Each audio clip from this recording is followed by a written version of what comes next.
Assalamualaikum warahmatullahi wabarakatuh. Perkenalkan, nama saya Susanti.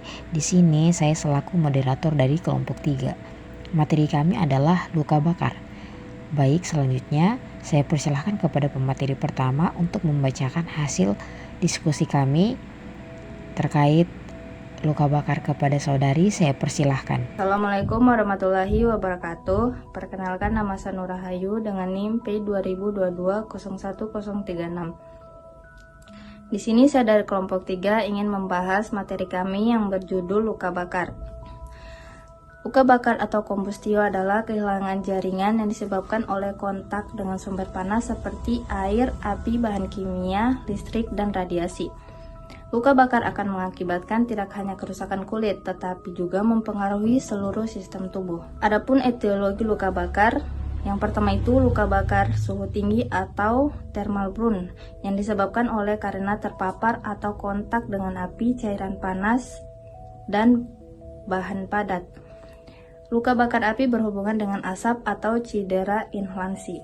Yang kedua itu luka bakar bahan kimia atau chemical burn, disebabkan oleh kontaknya jaringan kulit dengan asam atau basa yang kuat.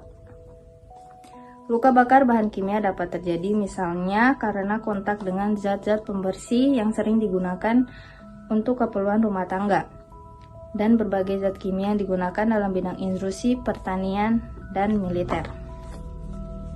Yang ketiga itu luka bakar sengatan listrik atau electrical burn, disebabkan karena lewatnya tenaga listrik bervoltase tinggi melalui jaringan menyebabkan perubahan menjadi tenaga panas. Ia menimbulkan luka bakar yang tidak hanya mengenai kulit dan jaringan subkutis, tetapi juga semua jaringan pada jalur arus listrik tersebut.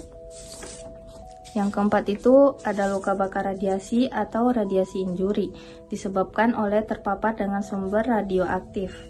Tipe injuri ini seringkali berhubungan dengan penggunaan radiasi ion pada industri atau sumber dari radiasi untuk keperluan terapeutik pada dunia kedokteran. Terpapar oleh sinar matahari akibat terpapar yang terlalu lama juga merupakan salah satu tipe luka bakar radiasi. Assalamualaikum warahmatullahi wabarakatuh. Di sini saya akan menjelaskan patofisiologi luka bakar. Yang pertama, luka bakar petir. Luka bakar petir atau lightning burns. Luka bakar petir disebabkan oleh tegangan yang sangat tinggi dan arus yang kuat dari petir. Terdapat beberapa pola cedera yang dapat terjadi, mulai dari luka bakar langsung oleh petir hingga luka bakar oleh objek yang disambar petir. Efek dari luka bakar petir dapat merusak kulit dan jaringan subkutan di tempat petir melewati tubuh, dan ini bisa berupa luka bakar superficial atau kehilangan kulit yang lebih dalam. Yang kedua, luka bakar kimia. Luka bakar kimia atau chemical burns. Luka bakar kimia disebabkan oleh paparan bahan kimia seperti asam, alkali, atau pelarut organik ke kulit atau mata. Paparan bahan kimia ini dapat merusak jaringan secara langsung melalui reaksi kimia, dan kerusakan jaringan bisa berlanjut seiring waktu jika bahan kimia tidak segera dikeluarkan. Yang ketiga, luka bakar inhalasi. Trauma inhalasi, inhalation injury. Trauma inhalasi adalah konsekuensi dari menghirup asap, gas beracun, atau partikel berbahaya. Luka bakar paru-paru dan trakea dapat terjadi akibat inhalasi asap atau bahan kimia yang merusak jaringan pernapasan. Ini dapat mengakibatkan perubahan dalam fungsi pernapasan, pembentukan edema pada jalan napas, dan peradangan paru-paru. Manifestasi klinis, yang pertama grade 1, yang kedua grade 2, yang ketiga grade 3, yang keempat grade keempat. Klasifikasi, yang pertama superficial burn atau luka bakar epidermal, yang kedua superficial dermal burn atau luka bakar dermal, yang ketiga deep burns atau luka bakar dalam, yang keempat mid dermal burns atau luka bakar mid dermal.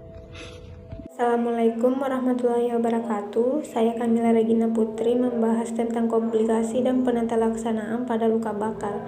Komplikasi yang terdapat pada luka bakar yaitu infeksi, luka yang gejalanya sama dengan proses penyembuhan luka, yaitu adanya eritema, edema, dan nyeri tekan, demam, malaise, dan gejala yang lebih buruk dapat menyebabkan sepsis dan kerusakan yang lebih dalam.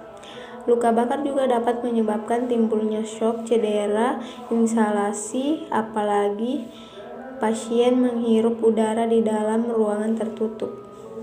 Sedangkan penata laksanaan luka bakar yang meliputi semua ekstremitas menyebabkan reaksi kulit yang melepaskan zat vasoaktif yang menimbulkan pembentukan oksigen reaktif hingga permeabilitas kapiler yang meningkat.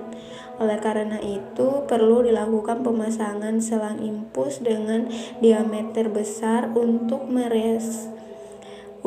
resultasi cairan dan pemasangan katerium sebagai indikator status sirkulasi yang harus dipantau dan diukur setiap jam. Untuk resultasi cairan formula yang sering digunakan yaitu formula Cloud pada 24 jam pertama cedera. Saya akan menjelaskan pathway atau bagan pada luka bakar. Nah, luka bakar itu sendiri dapat terjadi oleh 4 faktor, yang dimana faktor yang pertama adalah bahan kimia.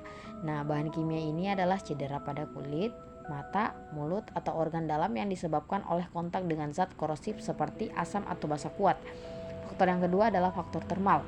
Nah, yang dimana cedera kulit yang disebabkan oleh panas yang berlebihan seperti kontak dengan api, cairan panas, uap, atau benda panas. Yang ketiga adalah faktor radiasi. Nah, faktor radiasi ini adalah efek samping dari terapi radiasi untuk mengobati kanker yang dapat menyebabkan kerusakan pada sel kulit. Selanjutnya, luka bakar akibat listrik petir. Nah, luka bakar ini juga dapat disebabkan oleh